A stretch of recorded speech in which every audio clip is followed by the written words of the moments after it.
for as long as I can remember, I have held deep reverence and deep irreverence together. And I have relationships or contexts where people want me to be only one, and I've never been able to be only one. So I was driving around Texas and everywhere in a van being a punk rocker, and then, praying on the drive home back to Austin at night. To me, that was it was a both and. When life throws a challenge at you, one thing is certain. To find a resolution for every issue, every problem, for everybody, there's more than one way.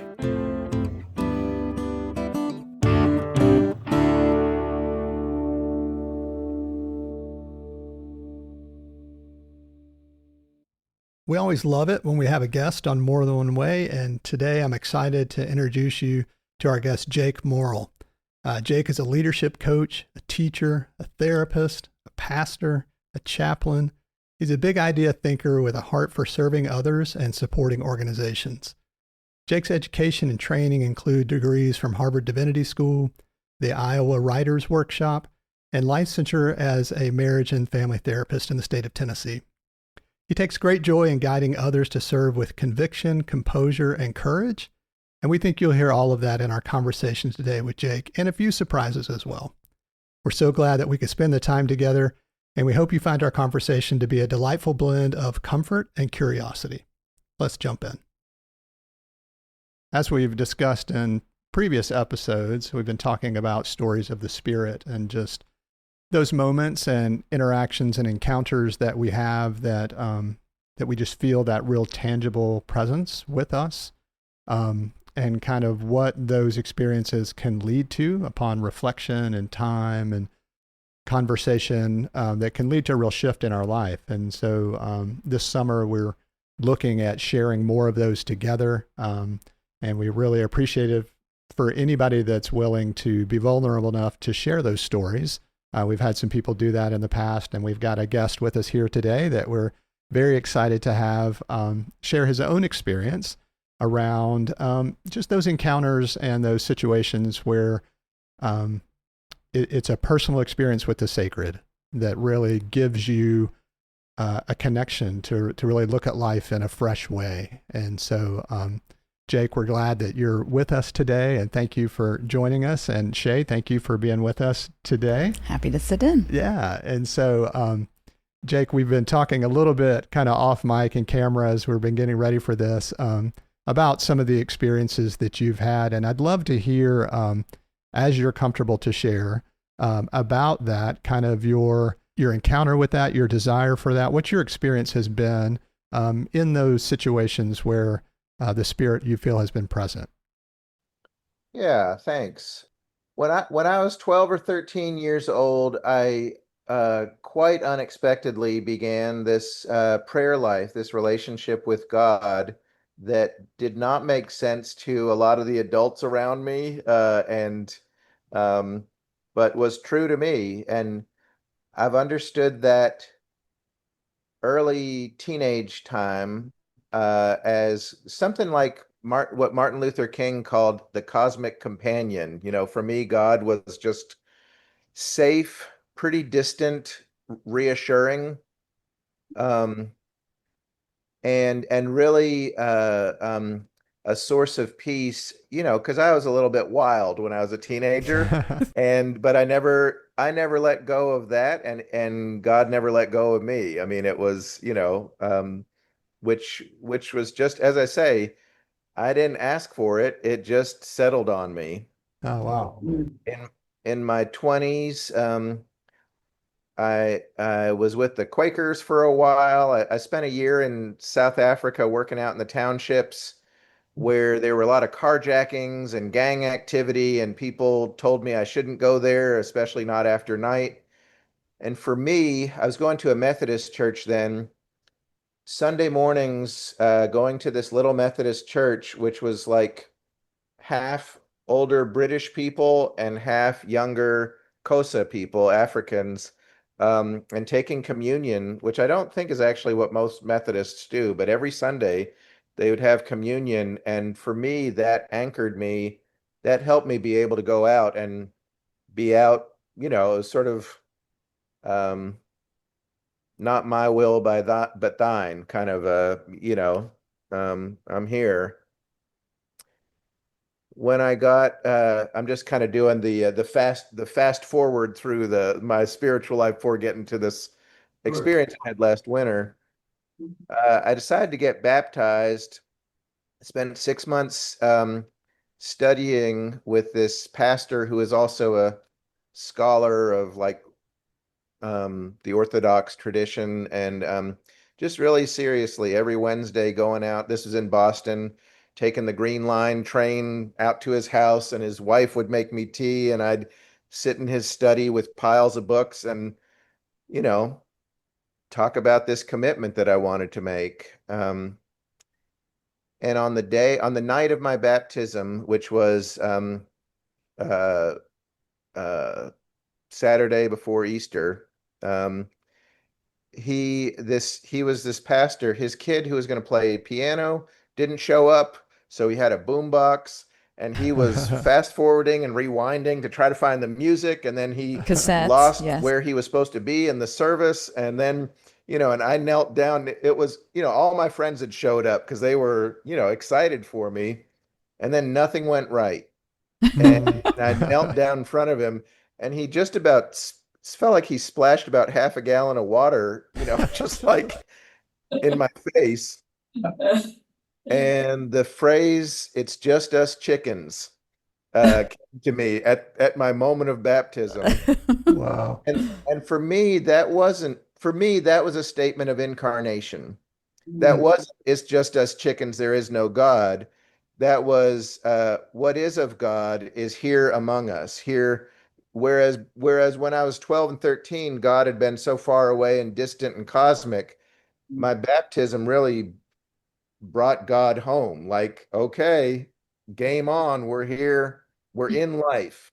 Because I can tend to kind of float off in my spacey daydreams. It can be a challenge to be in life. And so That anyway, was grounding. I know that was like the 20-year history of my spiritual life that you had. Where was the punk band in there? Oh, yeah.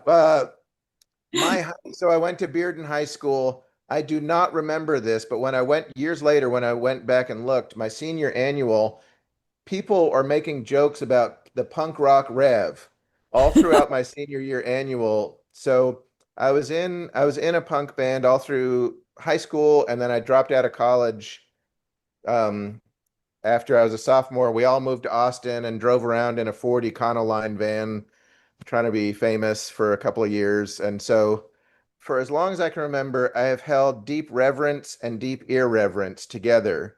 And I have relationships or contexts where people want me to be only one, and I've never been able to be only one. So that's so yeah, I was driving around Texas and everywhere in a van, being a punk rocker, and then, praying on the drive home back to Austin at night. To me, that was it was a both and. Yeah. Right. So then 20 years, then. Okay. Yeah. Okay. Well, let me tell you about this story from last winter. Okay. Yeah, great. So, I had left 19 years of parish ministry in 2022, and part of that, ironically, though a lot of pastors will understand, part of that decision was wanting to go deeper in my spiritual life. Ministry has a way of getting in the way of spiritual life. Ha ha. So, Mm-hmm. so I thought, okay, it's just going to be me without the title, without the role. Then I just started working, working, working. So last year I was really trying to make intentional spaces to carve out to do this thing I'd been wanting to do, to deepen my walk, to make time, not as a late night add-on or whatever. So part of that was the spiritual retreat I signed up for in early December, facilitated by two spiritual directors who are also clergy, and with two other people. One was a priest and one was a therapist, Christian therapist. And So we arrive on the evening, and there's this, they put on a sort of a beautiful service. We had been fasting leading up to that, and then wake up the next day, and the next day essentially was given over to sort of sitting in contemplative reflection. We started with a small communion service, and they gave us a blessing, and then off we went. So so this is this middle day of this retreat. Mm-hmm. Um, and there's, as I say, there's a priest and a therapist who are also in the room, and I'm in the room. And I away from email, away from cell phone, away from the Mm-hmm. demands of work, I was Mm-hmm. able to settle into a peace and an openness that that was really quite deep, Mm. deeper than any.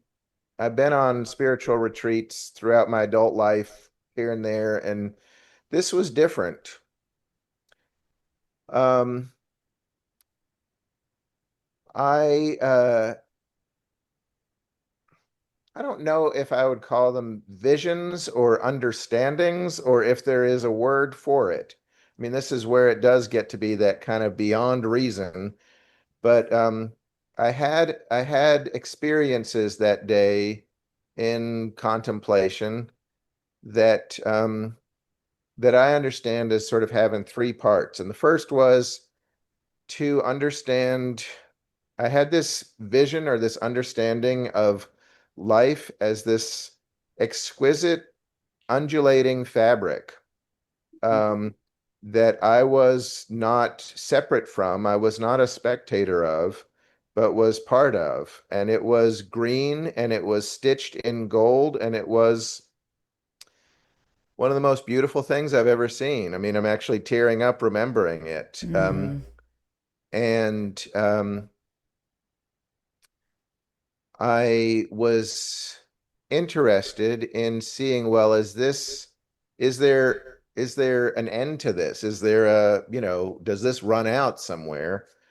Um, and the answer, so I sort of put out that question and came to understand that over here there was this section where the fabric, the tapestry, became dark purple, and yet still stitched with gold, still beautiful, and Mm. that was death. But Mm. death wasn't separate, wasn't apart, but Mm.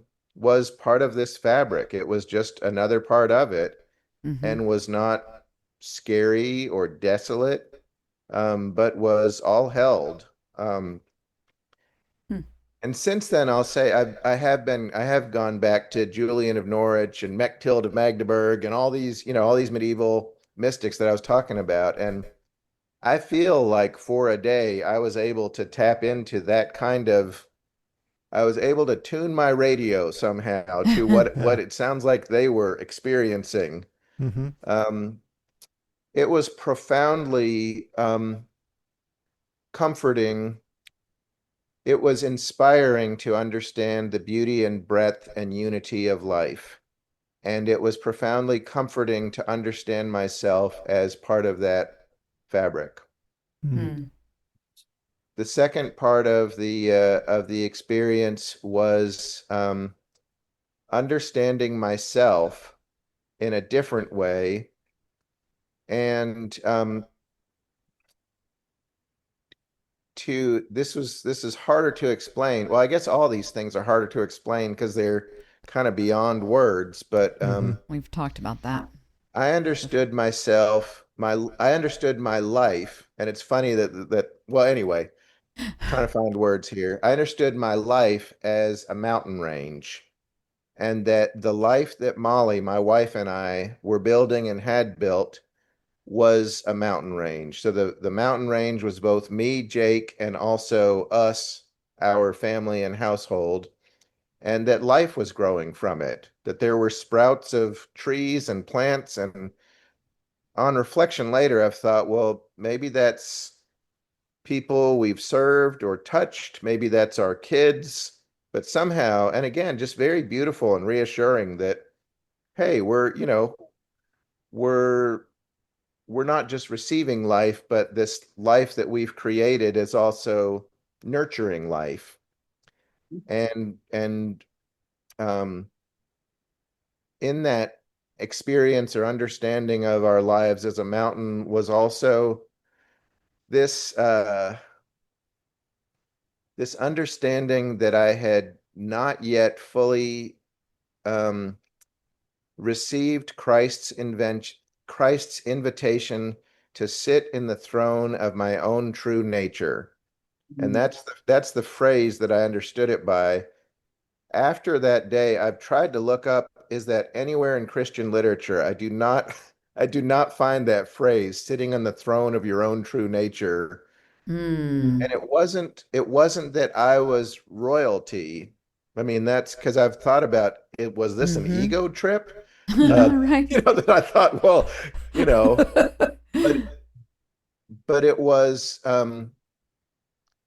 the idea was that I had been striving and trying and pushing and performing so hard and so much, and that if I could only sit and rest in Christ, Mm. um, uh, then you know, then I would know life in Hmm. its Mm-hmm. in more fullness and in the way that I was intended to know it and invited to know it. Mm-hmm. Um, and in particular, I came to understand that had two components, that I had two gifts, and one was the gift of the lion's heart, and the lion's heart was fierce and protective and also generous.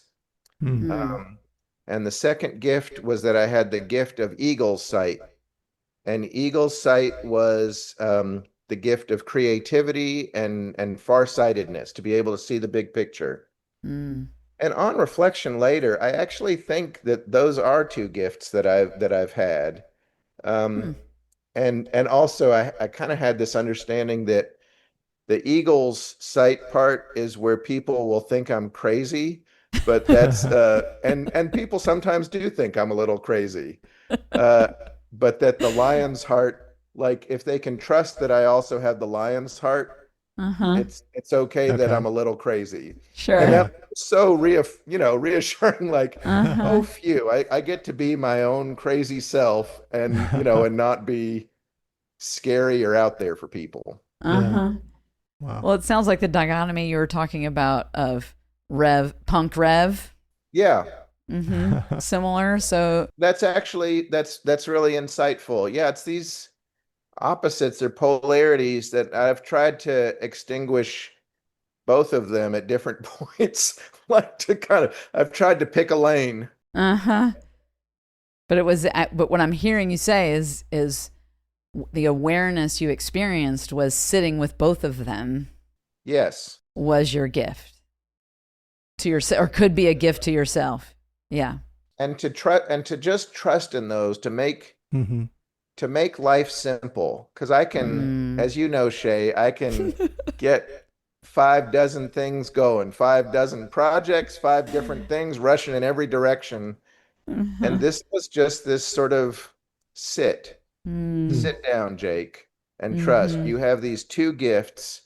Just like receive these gifts and be a vehicle for these gifts. And it's going to go a lot better than if you're making up 5 more plans and 7 more big ideas.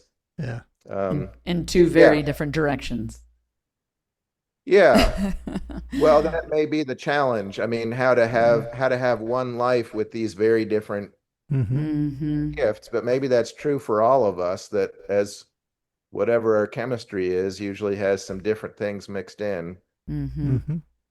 Um, there was a third part to the experience, but maybe that's enough to I am self-conscious about talking a lot, so maybe we'll get into Well, dialogue. I don't know. Yeah, yeah. sure. I think, first of all, just thank you for sharing. It's not easy to communicate something like that a lot of times, especially when it means so much to you and it was so personal. So thank you for doing that. Yeah. What do you feel from those experiences? Um, what do you feel like you're hearing or learning, or what shift do you feel like has happened from that experience? Yeah. Well, part of the setup with this retreat with these two facilitators was doing a series of spiritual direction sessions afterwards. That was really helpful because I think on my own I probably would have shrugged and said, "Well, that was weird," and then gone on to Yeah, like five more work projects. And so it sure. really helped to have a Mm-hmm. way to integrate it. Mm-hmm. Mm-hmm. I think for me, um,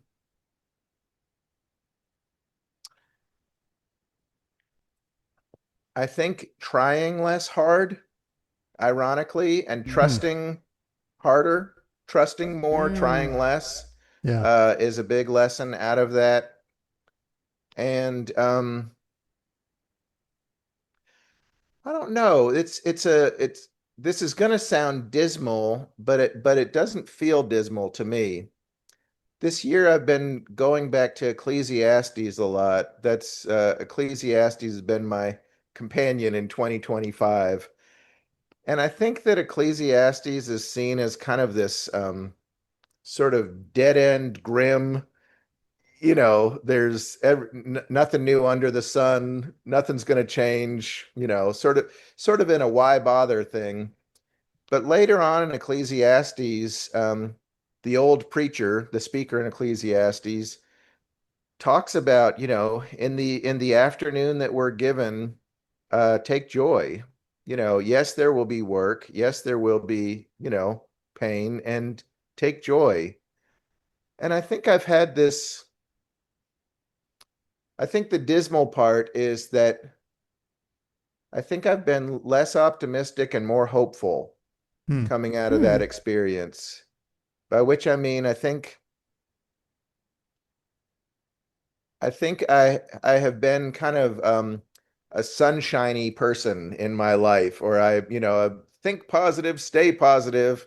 Uh-huh. And ironically, out of this experience, I think I'm doing less cheerleading, Hmm. less like propping people up, it's going to be okay, and more looking at the ways it's not okay and it's not going to be okay, Hmm. And but sitting not with but that. not in a gloom and doom way, in a sort of with this God's got it trust. Like, Mm-hmm. I don't know how we get out of this ditch, but I know that I'm not driving the bus.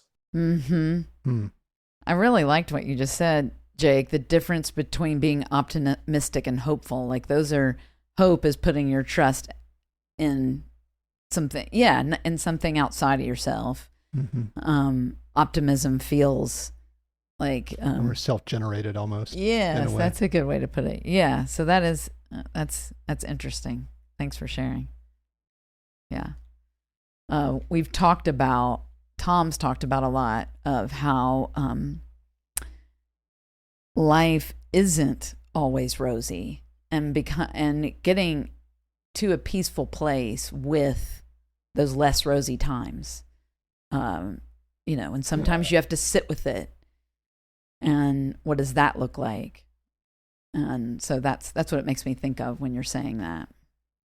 And really embracing the fullness, the full Yeah. experience of those two things and the in between all together, where Mm-hmm. we can definitely be more drawn to one or the other at different times, but really, like you were talking about, resting in the fullness of it. Mm-hmm. It takes some intentionality to do that, to really, and to find some comfort in it, even in the darker season, but to know that it's a season of a whole, not a Mm-hmm. standalone. For me, it has specifically helped me in the not just the professional work, but since I was in middle school, people have sought me out to help them for reasons I've never really understood. Though I think people who grow up to be clergy, they often have similar story. And so and even, I remember once it was after midnight. My flight had been canceled. I was in Phoenix, Arizona. I'm in this line, Delta line, and I'm pissed off as anybody else. And I become the chaplain in the line of people who were exhausted and pissed off. And nobody even knew I was a minister, but just things like that happen to me. Like people come to me and and I think so I've been a therapist, I've been a leadership coach, I'm just been a helper in different ways. Mhm. This year, after last December, part of what's been helpful with this shift for me is, again, this is going to sound grim, Mhm. but I've been able to relate to the people who show up to me wanting me to help them with more non-attachment, I guess, more sort of for a long time, people would come to me with their distress and I would absorb it like a sponge. And then I would be carrying their stress with them. And it was real stress. I mean, marriages falling apart, people losing their jobs, real in the world stress. But I would carry it. And Mhm. I'm doing that a lot less now. And it's related to this experience. So Mhm. I think I just trust that they are on whatever journey they are on, that's God's got them, Mhm. and that I am not responsible for carrying them all the way to the end of their suffering. I'm responsible for showing up to them open-hearted with the gifts I have and walking with them for some little stretch of the journey as a companion, and then that's it. And Mhm. it's just been this sort of burden off me that I don't have to, yeah, be stressed out by the pain of others, but nor do I have to run away from the pain of others or pretend I don't see it. I can show up to it and do my part and trust that God will put them into a relationship with other people or other parts of their journey that aren't about me. Well, as your friend, I'm happy to hear that. I mean, that's you don't want your friends to hold on to too much. So I'm glad to hear that your load is lighter. Yeah. Yeah, cool. Well, even as I share the story of this mountaintop experience, I'm skeptical of it. I'm not skeptical of the experience. I, Mm-hmm. I don't as a therapist, I often have people coming to me looking for quick fix solutions. And Ah. like a one, like 1 hour session, they're going to have a turnaround outcome. And Mm-hmm. I just, for me, I really believe in the chipping away at it, showing up, practicing, trying, whether it's showing up different at Thanksgiving dinner with your family or showing up different to how you show up to life or your marriage or whatever. So there's part of me that wants to warn people away from the sugar rush of these mountaintop experiences because on principle, I just think it's the hard work over years. And I Yes. actually think I don't I don't think I could have had that experience I had in December unless I'd had, this other retreat 3 years ago and Right. another retreat, but also the days in between. Hmm. Yes. But I do think that I had this mentor once who said, he was talking about leadership. He said, Jake, sometimes, he was kind of cautioning me about being Mr. Big Idea guy. He said, when you got a bunch of people working on a jigsaw puzzle, sometimes it helps to show them the puzzle box so they know the big picture they're working on. Because Uh-huh. otherwise, they're just like trying to fit all these little pieces together. Uh-huh. Mm. And for me, I see an analogy with the spiritual life that I think for me, this experience in December was a chance to look at the puzzle box, the big picture, to get a mental model, a big vision. But the real work, I think, is coming back down off the mountain and what on a Tuesday, on a Wednesday, on a Thursday, what does that look like in my real life? Mm-hmm. Yeah. No doubt. Yeah, we can't live in retreats. We have families, we have jobs, Yeah. we have yeah. Well, and I think each experience opens us and prepares us for the next. Like you were saying that, without a retreat 3 years ago or without the time in between, that's what helps us know how to tune those frequencies. That's where we make those little fine tuning decisions and little things that feel like they're maybe not so significant, but those Yeah. add up over time so that when we're in a moment that we have that ability to hear or see or recognize. Mm-hmm. Yeah. And also, in my experience, that they not only do they build on each other, but you crave them. When you have a really, a big awareness or a big shift, it helps me seek the next one and the next day to go, yeah. to keep working at it is what I'm saying. It's an encouragement for the work. So Yes. When I was in June 2018, I went to this therapist conference where one of the therapists who was presenting showed a video of her interviewing her 99-year-old father, Jacob Friesen. He was a retired Mennonite pastor.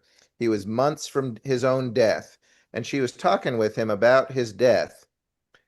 And he was so wide open and at peace. And just talking about the fact of his death and how beautiful life had been, and his thoughts for his own memorial service.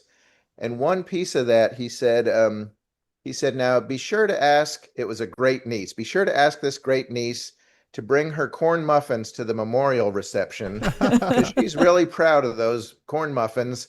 And she also can feel left out of things. And if you ask her for that, she'll feel included.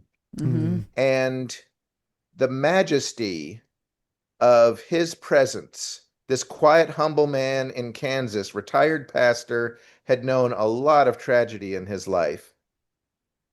That continues to be my North Star. And actually that was part of leaving parish ministry. When I talk about wanting to go deeper in my spiritual life, I am trying to, if I am blessed to live to be 99, I want to get where Jacob Friesen got in his life, with that wisdom and compassion and generosity and peace. And I do know, I mean, to what I've heard both of you is like, that's not a one and done. That's not a turnaround. That's just keeping on going, keeping on going. And I just, even now, after this profound experience, I've got so much farther to go, to get to there, to prepare myself to die with that having lived as fully as he lived. So Mm-hmm. I know there's no blue ribbons in life for this kind of thing, but I do have a vision of at the end of my life being like that. Wow. Cool. Yeah, Jake, thank you so much for being with us today. And again, we appreciate you sharing, and we hope that as you're listening, that this brings to mind a curiosity in your own mind and heart for those experiences that you've had, and maybe a desire to share those with someone that you trust and someone that you can walk alongside and share those experiences with each other. And we hope to bring more of those to you over the next few weeks. And so we look forward to doing that. And thank you as always for listening. Thank you for listening to this episode of the More Than One Way podcast, brought to you by the Center for Spiritual Practice in Knoxville, Tennessee. We really appreciate your time and would love to hear your feedback.